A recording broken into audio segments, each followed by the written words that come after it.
Good morning, class 10. How are you guys doing? And I hope you all are doing great, fine, healthy, safe, happy. At the same time, living a disciplined life. Uh, I guess that's the best way to enjoy life because that's what we have uh, is to enjoy our life because we don't know how long we are. Nothing is permanent. Anyways, Uh, we'll be there with SSC today, and it's in the part of geography, and we'll be there with manufacturing industries. So, manufacture, when it comes to our brain, to my brain actually, rather, is making something. I'm manufacturing on a large basis from a raw material, I'm making something else. Like I'm taking raw material as mud or clay and putting it into bricks, making brick designs, blocks, and putting it into the furnace or the kiln and making more products out of that. Using, I'm manufacturing it, I'm putting it into a design, I'm using my technology, or I'm using my ideas, I'm using my brains to from, I'm using that to make more. Otherwise it is lying like that. Clay or mud is lying like that. Either someone is farming or doing agriculture or whatever, but no one is manufacturing anything. Yes, they are manufacturing that earth, that soil, and making more products. What raw materials they are putting? They are putting urea, they are putting medicines, they are fermenting the soil, they are getting the soil ready, they are making it ready, making it fertile. But when I am making more products to sell it out, wasteland is there, the mud is lying there, clay is lying there, I have to use it, I am using that as raw material, making more bricks. Okay, so that simple example here, it says that on the occasion of Diwali, Harish went to a market with his parents. They purchased shoes and clothes for him. His mother purchased utensils, sugar, tea, and diyas. You know those diyas for Diwali they burn. Harish observed that the shops in the market were flooded with items for sale. He wondered how so many items could be made in such a large quantities. His father explained that shoes and clothes, sugar, etc., are manufactured by machines in large industries. Some utensils are manufactured in small industries, while items like diyas or any clay or mud or whatever are made by individual artisans in household industries. Now, do you have some ideas about these industries? No, or you may be having. It's great if you have. I'll just read the few lines in the first part. Production of goods in large quantities after processing from raw materials to more valuable products is called manufacturing. That's the example which I gave you just now. Okay, what is manufacturing? Let's go to that. Manufacturing is the production of products for use of sale. Now, how do we manufacture that production for those products which we are going to sell or which is sold? Number one is labor, machine, tools, and chemical or biological process for formulation. It is better known as the secondary industry.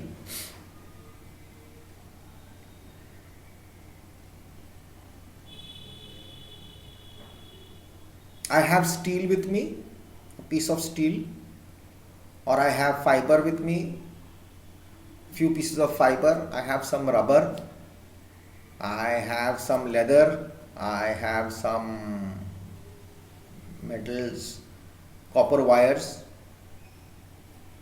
and I put it here on the table. I put it here on the table. I've got some wheels and whatnot. I've got round things. I want to make a car. Not possible. Is it possible? No. There are separate units. The raw material has to be. I just cannot take fiber and say I want to make my dashboard like this.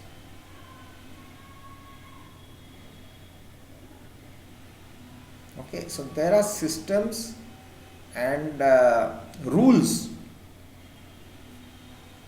how to manufacture.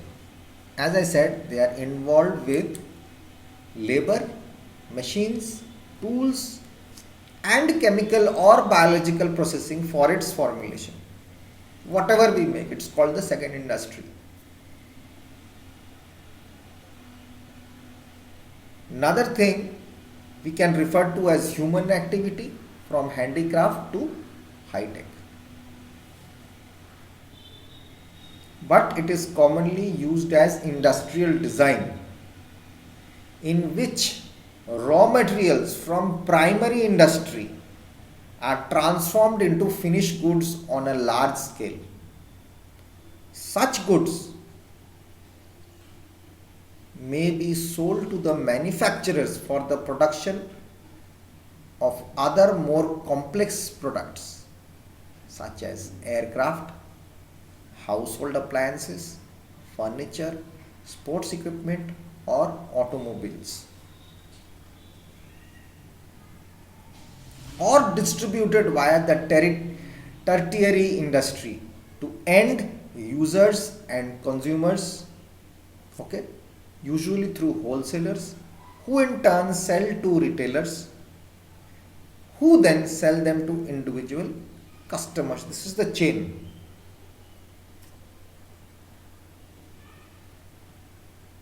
I just cannot go directly to a Maruti factory and buy a car. Right? That's not possible. I have to wait for the market, I have to go to it. I'll repeat that again. Goods may be sold to other manufacturers for the production of other complex products. That raw material. The raw materials from primary industry are transformed into finished goods on a large scale. Okay? Point number one. Point number two, such goods may be sold to other manufacturers for the production of other more complex products such as aircraft, household appliances, furniture, sports equipment, automobiles, or distributed via the tertiary industry.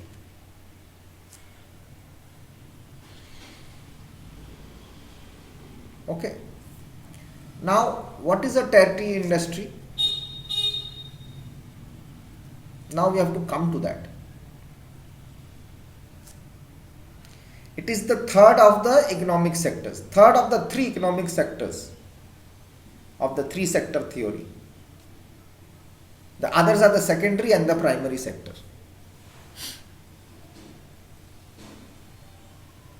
Raw material extraction is happening, it goes into manufacturing production.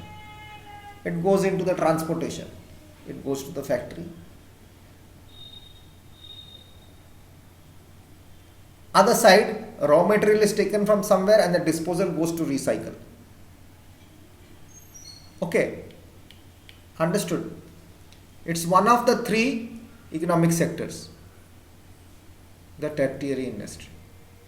Raw material is taken from somewhere. That has a disposal, it goes into the recycle. Means it's going back to farming. That raw material extraction goes to manufacturing production. It's made into half finished products. It goes into transporting. It goes off to the main units to get ready. To end users and consumers. Who are the end users? We have to also know that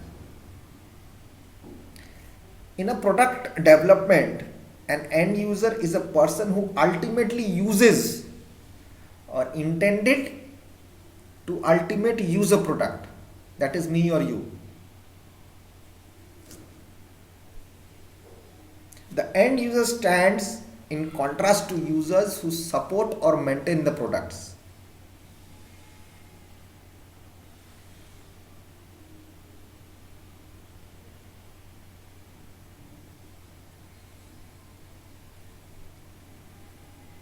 Okay, such as SysOps, system administrators, database administrators, information technology experts, software, whatever is. To the consumers, that are we. A consumer or a person is what? It's a group, or it's a person or a group who tend to order or uses purchased good products or services primarily for personal, social, family, household and similar needs. It's not directly involved to the business activities. That is the consumer. So we'll come back to that page. Complex products are made: aircraft, household appliances, furniture, sports equipment and automobiles, or distributed via the tertiary industry. Companies are there who distribute these into the areas. They know which area what is going to be used to the end users. Okay. Tertiary is a place where the raw material is coming out, it's being half made and sent off to the end users. Now they'll ensure that this is our database, where all should this go. We know these products are there in the market. And consumers. Usually consumers go usually to wholesalers, who turn in sell it to the retailers, who sell them to the individual customers. Now we customers, we are a recipient of a good service, product or an idea obtained from a seller, vendor or supplier via financial transaction or exchange for money or some other valuable consideration. Clear? This is the first part. Next video I am coming.